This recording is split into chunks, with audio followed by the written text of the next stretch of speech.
ألعاب تحضير الجن في المنزل الجزء الثاني.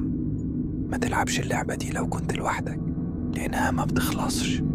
في الجزء الثاني بنكشف الستار عن ألعاب أكثر ظلمة، أكثر غموض وأخطر من الجزء الأول. خلي بالك، دي مش لعب عيال. لعبة الساعة 3:33 دقيقة. تصحى من نومك في الوقت ده، تقف قدام المراية وتهمس باسمك 7 مرات. بس لو سمعت صوت بيرد عليك، اوعى تبص وراك. 2. لعبة الصندوق الأسود. تكتب أمنية وتخبي الورقة في صندوق أسود صغير تحت سريرك. لو اتحققت مبروك، لو لأ استعد للكابوس اللي جاي. 3. لعبة السلالم المهجورة.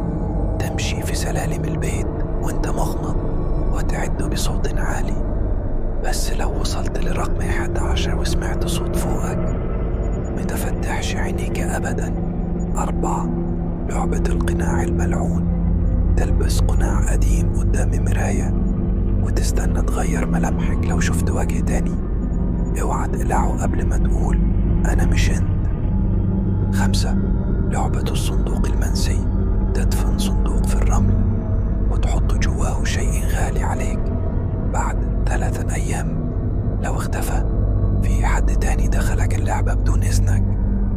لو عجبكم الفيديو اكتبوا لنا رأيكم في الكومنتات، ومتنسوش تعملوا لايك للفيديو واشتراكوا في القناة وفعلوا زر الجرس عشان يوصلكم كل جديد من قناتكم مملكة الرعب.